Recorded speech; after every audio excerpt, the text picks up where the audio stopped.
On a cold April night in 1967, long before humans had walked on the moon, the Soviet Union prepared to launch a man they already suspected might not come back alive. The spacecraft waiting on the pad was Soyuz 1, a new design that engineers knew was flawed. The cosmonaut assigned to fly it, Vladimir Komarov, also knew the truth. Yet he climbed aboard anyway, sealing himself into a metal sphere that creaked in the wind above the Kazakh steppe, while a storm of politics, pride, and secrecy raged invisibly around him. To understand why Komarov accepted a mission that some insiders later called a death sentence, you have to go back to the brutal logic of the Cold War. Space was no longer just science or exploration. It was a battlefield without bullets, where prestige was measured in firsts. First satellite, first man, first woman, first spacewalk. Each success was a propaganda victory, a message to the world that one system was stronger, smarter, destined to prevail. The Soviet Union had started strong, but by the mid-1960s it was beginning to fall behind. The Americans were building the Apollo program, aiming directly at the moon. The Kremlin needed a spectacular achievement to remind the world who had led the race into orbit. The answer, in the minds of Soviet planners, was Soyuz. Unlike the tiny Vostok capsules that carried Yuri Gagarin and his early successors, Soyuz was meant to be a flexible, multi-module spacecraft, something that could dock in orbit, assemble space stations, even support lunar missions later on. It was ambitious, complex, and rushed. Engineers worked under impossible deadlines, cutting corners, suppressing bad news, terrified that any sign of weakness would be seen as sabotage or disloyalty. In official reports, problems became temporary difficulties. In secret memos, the language was very different. Dozens of known defects, serious safety concerns, critical systems still untested. Vladimir Komarov sat at the intersection of these two worlds, the polished mythology of the cosmonaut hero and the grim reality of a program straining under pressure. He was no reckless pilot chasing glory. He was an engineer by training, precise, methodical, respected by his peers not just for courage, but for clear thinking under stress.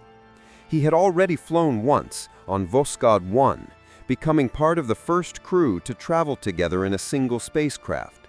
He knew better than most how thin the line was between triumph and catastrophe in orbit. According to later accounts from colleagues, Komarov was deeply uneasy about Soyuz 1. Ground tests had revealed issues with the parachutes, the electrical system, the attitude control thrusters, and the solar panels. Some of these problems had been documented in reports that climbed the chain of command and stalled there. The launch date, April 23, 1967, had been chosen for symbolic reasons. It would be close to the 50th anniversary of the Bolshevik Revolution. Canceling or delaying the mission would mean disappointing the leadership, perhaps even suggesting that Soviet technology was slipping. In a system built on fear and image, that was dangerous. There is a famous story that Yuri Gagarin himself tried to save Komarov, begging to be reassigned as the primary pilot in hopes that his own popularity would force the mission's cancellation.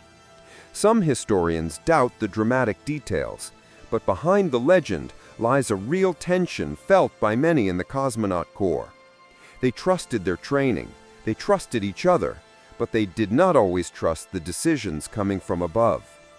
Komarov is said to have told a friend that if he refused the flight, someone with less experience would be sent in his place and he will die instead of me. It was a quiet, terrible calculation. So the morning of the launch arrived with an eerie mixture of ceremony and dread.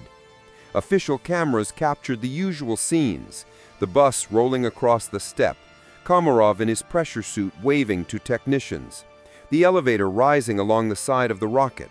There were speeches, handshakes, and the ritual report to mission control.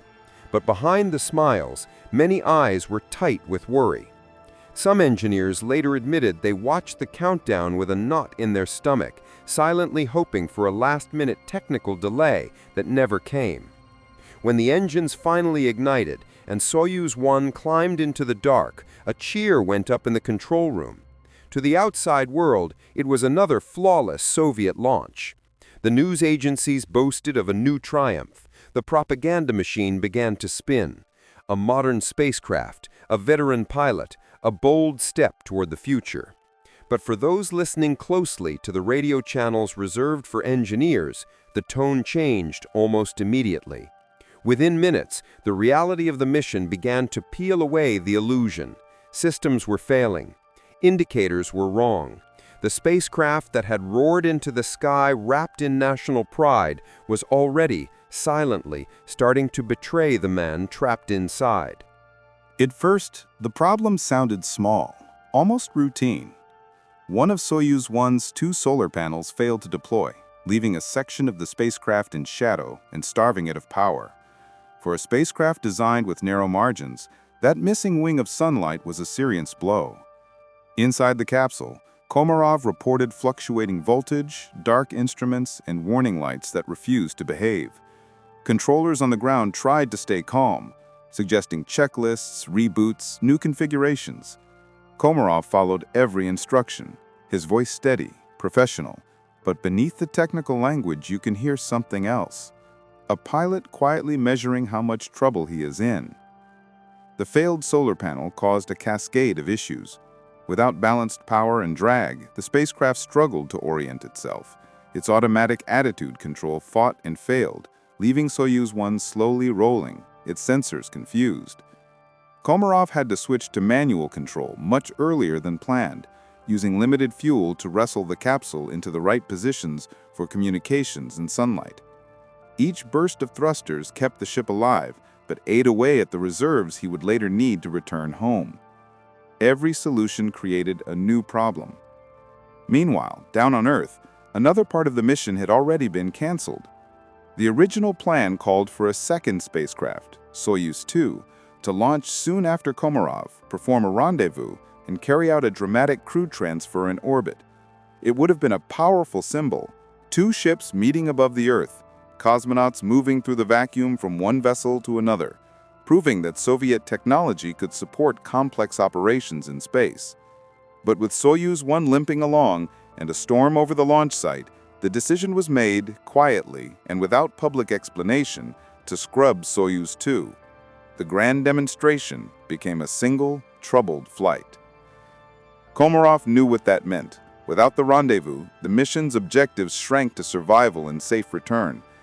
He continued his orbit, reporting what he saw: distorted star fields, stubborn control indicators, and the ship that refused to hold the attitude he commanded. At times, the capsule spun so badly that radio contact was lost, the antenna no longer aimed at the Soviet tracking network.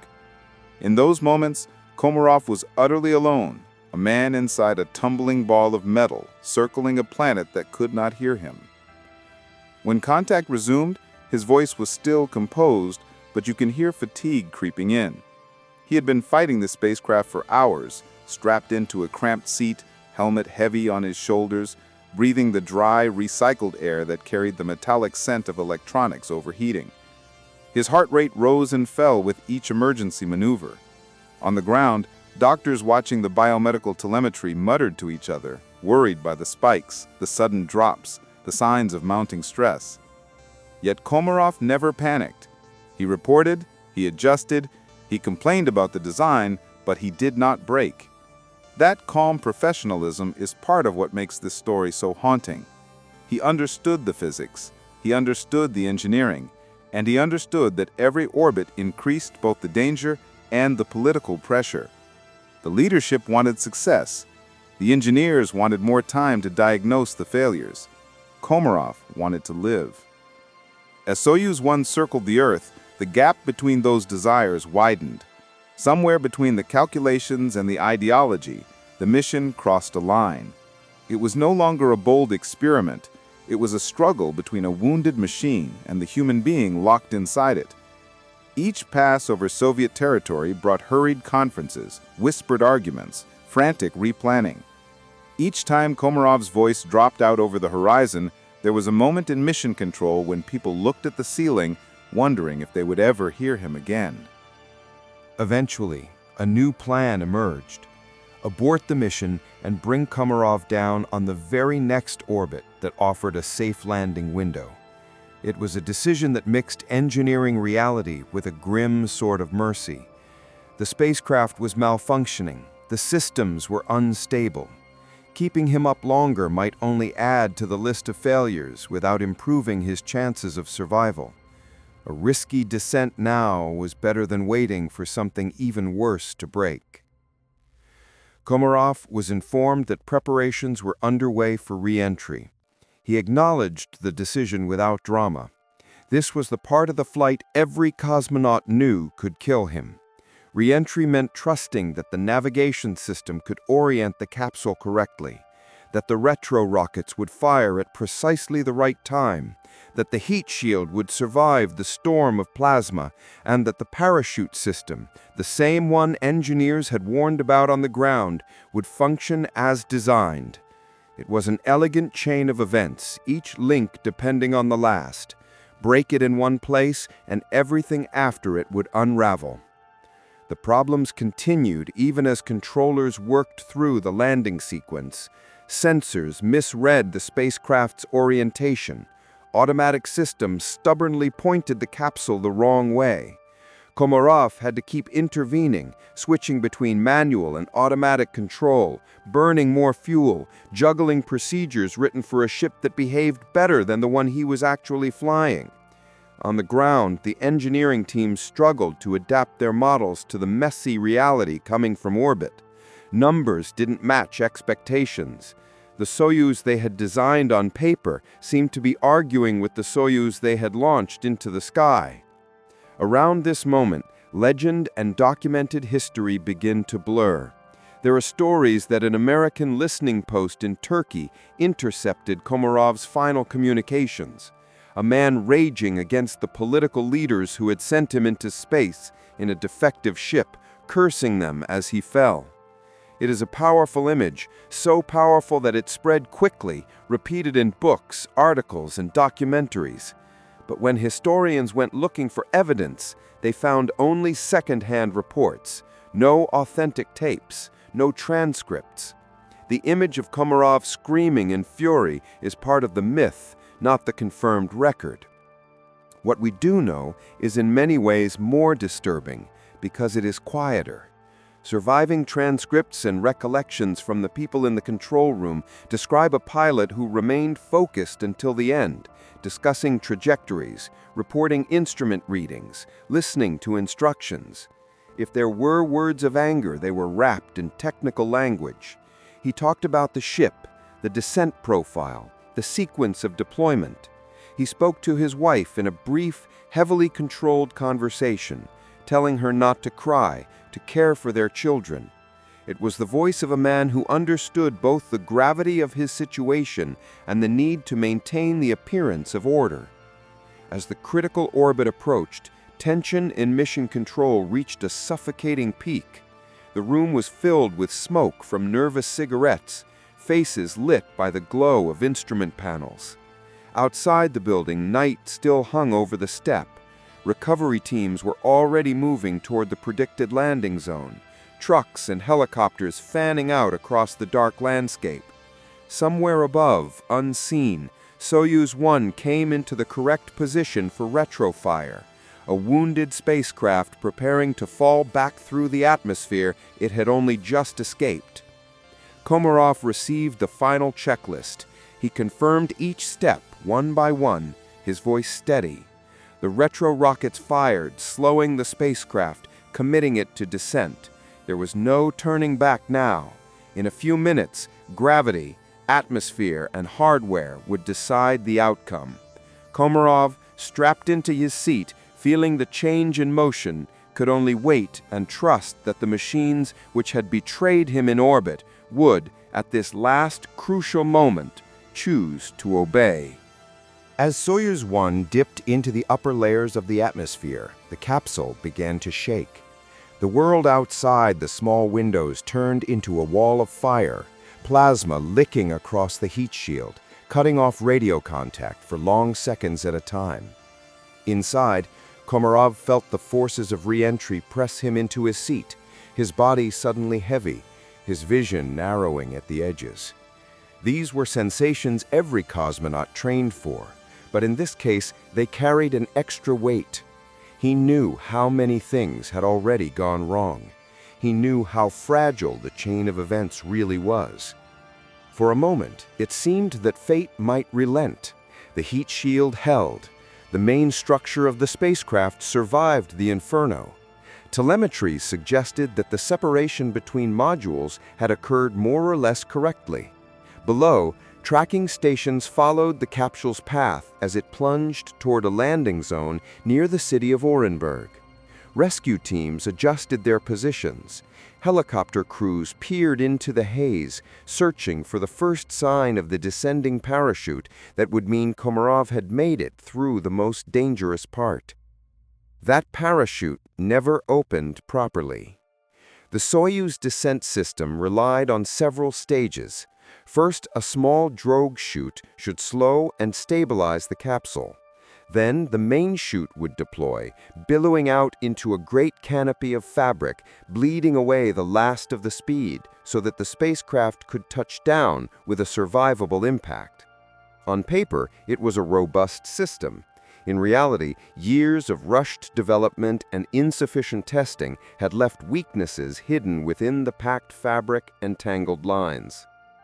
When the time came, the drogue deployed, but the main chute failed to inflate. Later investigations suggested that it had become twisted, its lines snarled so that the canopy could not open.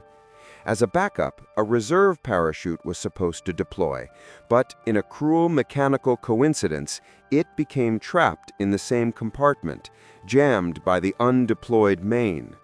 The system, designed to protect the cosmonaut through redundancy, failed in precisely the way that made that redundancy useless. On the ground, radar operators saw the numbers change. The rate of descent remained far too high. In the sky above, instead of the slow, gentle arc of a parachute, observers described a small, dark object falling almost ballistically toward the Earth. Inside that object, Vladimir Komarov had only seconds. There was no lever he could pull, no last-minute maneuver to save himself.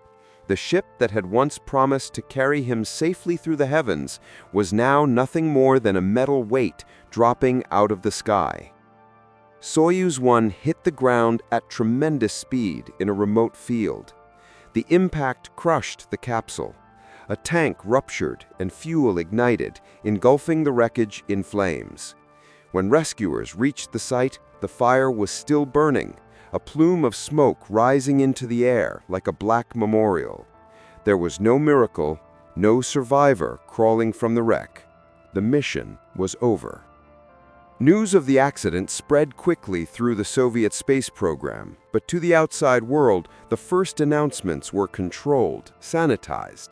The official statement praised Komarov as a hero who had died in the line of duty, giving his life for the progress of science and humanity. Photographs from the crash site were kept secret. The charred remains of the capsule and of the man inside it were shielded from public view. The story, like so many during that era, was edited before it was allowed to reach the people. In Moscow, a state funeral was held. Komarov's ashes were placed in an urn and interred in the Kremlin wall alongside other national heroes. The ceremony was solemn, precise, full of flowers and speeches. But among the cosmonauts and engineers who attended, grief mingled with something darker, anger, and a sense of guilt. They knew that this was not simply an unavoidable accident. It was the endpoint of a chain of decisions, each one bending reality to fit political demands until the truth finally snapped. In the weeks that followed, the Soviet leadership ordered an investigation into the Soyuz program. Behind closed doors, engineers examined the wreckage, reconstructed the sequence of failures, and confirmed what many had suspected from the beginning. Soyuz 1 had been launched, before it was ready. Parachute design flaws, rushed assembly, inadequate testing, and pressure to meet symbolic deadlines had all converged to produce a fatal outcome. Officially, the findings were wrapped in cautious language, but among the people who read the full reports, the conclusion was clear. Vladimir Komarov had not simply died in space. He had been sacrificed on the altar of appearances. Yet his death also forced change. The Soviet program was halted and redesigned. Parachute systems were overhauled, control logic corrected, testing made more rigorous. It would be years before another cosmonaut flew in a Soyuz capsule, and when they did, they rode in a safer machine shaped partly by the lessons of Komarov's flight. Ironically, the spacecraft that eventually emerged from those reforms became one of the most reliable in history, carrying cosmonauts and astronauts to orbit for decades. The success of later Soyuz missions is written, in a way, in the shadow of that first catastrophe. Within the cosmonaut corps, Komarov's memory took on a more personal meaning. He was remembered not only as a skilled pilot and engineer, but as a man who had understood the risks and chosen to face them, rather than let someone less prepared take his place. Stories of his final hours, some true, some embellished, circulated quietly. His calm voice on the radio, his concern for his family, his reported anger at the system that had placed him in an impossible position. For the men and women who continued to fly, his story became a reminder that courage alone is not enough. It must be matched by honesty, accountability, and respect for the limits of machines. The world beyond the Iron Curtain eventually learned more of what had happened. Declassified documents, interviews with former officials, and the testimony of those who were in mission control that night slowly peeled back the layers of propaganda.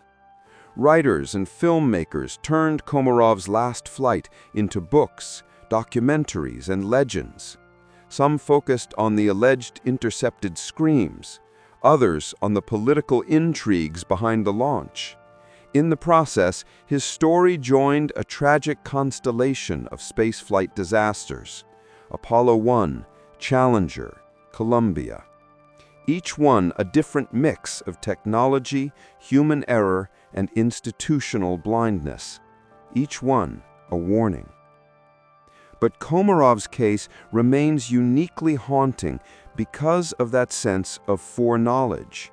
The idea that many people, including the man himself, suspected the danger and watched it unfold anyway. It forces us to ask uncomfortable questions.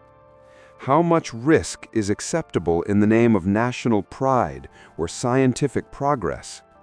Who gets to make that decision?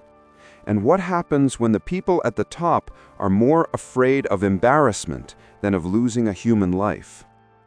Today, when we see images of sleek rockets rising from Earth, private companies talking about tourism and colonizing other worlds, it is easy to believe that the dangers of the early space age are behind us.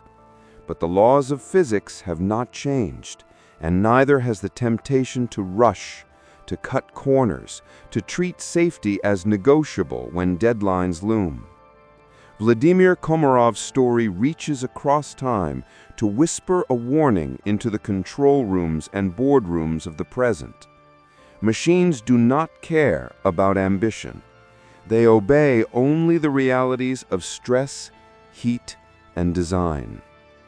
If you visit Moscow, you can still stand before the section of the Kremlin wall where Komarov's urn rests. His name is carved into the stone alongside others, a neat row of letters in cold masonry. People walk past, some pausing for a moment, most hurrying on. They may not know the details of his flight, the arguments in dark offices, the failed parachute twisting in the thin upper air. But above them, satellites and space stations continue to circle the planet, part of a world that Komarov helped build at the highest possible cost.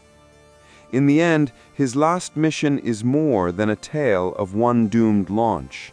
It is a story about the collision between truth and illusion, about what happens when human courage is used to paper over systemic flaws.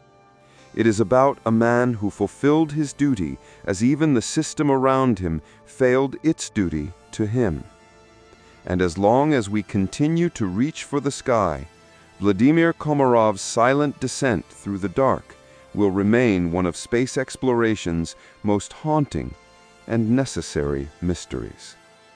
And as the echo of Soyuz 1 fades into the silence of space, Vladimir Komarov's last flight remains a reminder that every step toward the stars is written in courage and sacrifice. If this story left a mark on you, don't forget to subscribe to Hidden Myst, leave a like, share this video, and tell me in the comments which mystery you want to uncover next. Thank you for watching, and stay curious.